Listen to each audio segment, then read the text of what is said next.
I'm content to die for my beliefs. So cut off my head and make me a martyr. The people will always remember it. No. They will forget. It is very unfortunate that the world thinks they know what they're talking about. If you took a pie chart and you graphed out how people had used the moments of their lives, rigorous investigation into history, religion, philosophy, or any other topic that doesn't directly impact their income would be an almost invisible sliver. Nevertheless, the same people who told me to shut up about politics over the past 40 years, as I explained to them in deep detail that they needed to pay attention because they were living in a highly complex, corrupt world, are now proclaiming their truth, as if they are even fit to take part in this discussion, beyond the role of student and listener. From children to elders, I see everybody convinced that truth is so obvious to them, so foolish to think that complexity can be so quickly comprehended. In the same way, I should never challenge Mike Tyson to a fight because I am not a trained fighter. If you looked at the pie chart of Mike Tyson's life, you would notice that throughout his life, much of it has been physical training. A pie chart of my life would reveal almost no physical training, but 75% of the chart would be study and investigation. Nevertheless, everybody's quick to jump in the ring. Anybody speaking on these topics should be able to quickly reference, describe, and explain the majority of the trade laws, CIA covert wars, constitutional conventions, basic economics, philosophical principles, understand law and history. But this is not what we see. There are many things that we can do, but unfortunately there's very little that we can meaningfully do without mass mobilization. This is why the prophecy talk is so destabilizing. It's as if we're suggesting that Jesus would recommend that in these dire times of evil, that we should sit on our hands and wait for Jesus to come and clean it up. Washing our hands of the responsibility of our faith and instead watching the news or vain entertainment, as if that is going to secure a passage into heaven. On the other hand, they've got people believing in Trump. This, of course, will produce no meaningful long-term change, as the technocratic feudal state that has already been planned and is being financially and logistically implemented as we speak is being expedited by the current administration. Conversely, decentralized AI is being attacked by our beloved Elon Musk, who is ensuring that centralized AI is used as a data control grid and not as a democratizing force that could actually compete with the corrupt state powers. I am so tired of people with no ideas telling me that there is nothing that we can do. The only reason people say that is because they themselves cannot conceive of what to do. And the reason most people cannot conceive of what to do is because, again, if you looked at the pie chart of their lives, you would notice that they do not read. So QAnon's telling you to trust the plan, and prophecy is telling you to sit on your hands. When the good Lord comes, he's going to find me fighting for truth. When the good Lord comes, he's going to see the sweat on my brow. Like him, I hope to find the Jews making money in the temple and flip the tables. Like Jesus, I would see it as an honor to be hated and even crucified if I so became such a force of good that I had to be dealt with. And little does anybody know that this exact psychological manipulation campaign has been repeatedly used over human history. But again, people don't read human history. They watch the news, and they watch controlled opposition talking heads, and then immediately believe they've got it all figured out. Localized sustainability and the reestablishment of community is the only path out. Otherwise, they are going to continue to box you into a cage, and your children will inherit centuries of slavery. We better pray it's the apocalypse, because if it's not, we're going to become the greatest of sinners as we cast our children into endless slavery while we all parroted nonsense on Facebook. Unfortunately, we're going to have a hard time reestablishing community because everybody thinks that they know what they're talking about and no one has any humility. The old too many chiefs and no Indians.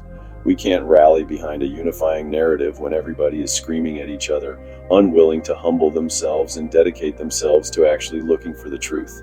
I find these conversations very frustrating on social media because as I sit here, I think I need to explain so much background information so that they're going to understand what I am actually saying and why this is so obvious. Usually I don't waste my time, it's dropping pearls before swine. If people really wanted to know, they would hunt with unwavering veracity. People who simply doom scroll and waste time do not actually care about the truth. So what can we do? We can humble up so that when the truth comes, we can be available for it.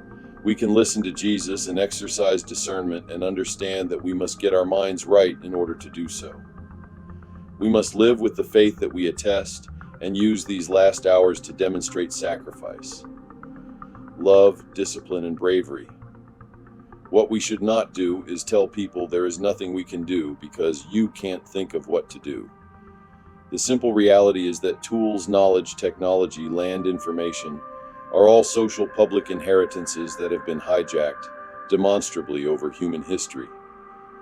This is a clear concerted effort by a highly corrupt elite class committing class war against the world's peoples for thousands of years. This only sounds fantastic to the fantastically ignorant. What we need is to rebuild our community, establish a unified narrative, understand who our enemies truly are, and understand what has been done to us so that we can reverse it. Donald Trump is a demonstrable con man and mafia operative.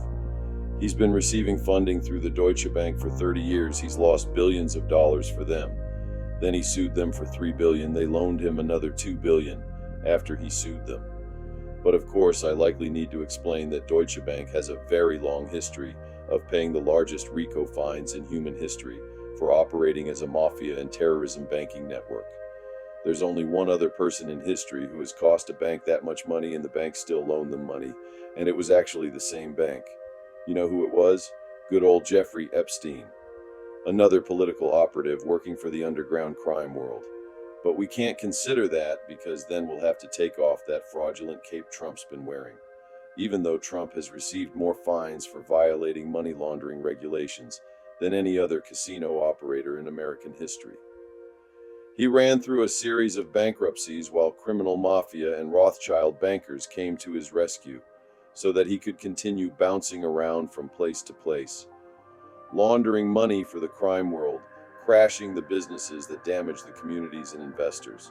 But of course we can't think this because Q told us that Trump's going to save us with the white hats, and Jesus wants us to sit on our hands and ignore it, because that's why Jesus moved Trump's head before the bullet got him. You people are walking directly into a trap. It's obviously set, and I can prove it, so be mad at the people who tell you. Be mad at the people who warned you, get upset, and dig in your heels when people tell you things that make you feel uncomfortable.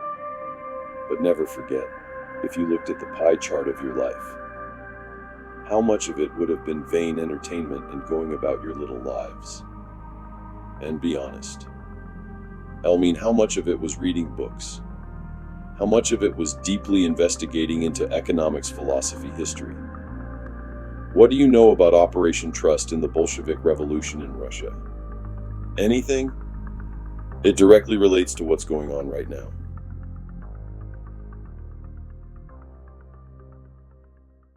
Yo, they're stacking their money while we're fighting to breathe, call it freedom. But we're chained to what we need, they sit at the table, eating more than they fill while we scrape for the scraps and swallow their pills. We're not broken, we starve for a chance to live with some hope, to make our own plans. If the wealth was shared, we could rise and grow, turn dreams into fire and let the world know. If the harvest was ours, no one would fall. We lift each other, there's enough for us all. Hope would light the dark, love would heal the pain. If the wealth was fair, we'd never fear again. They build towers while our homes fall apart, stacking their riches while they empty our hearts. It's not a handout, it's the sweat we bled while they hoard the bread and leave us misled. Mental health ain't broken, it's the system that is. They sell us survival while they living in bliss. But if love was the law, if the wealth was spread, we'd all rise together, no more tears to shed. If the harvest was ours, no one would fall. We lift each other, there's enough for us all. Hope would light the dark, love would heal the pain. If the wealth was fair, we'd never fear again.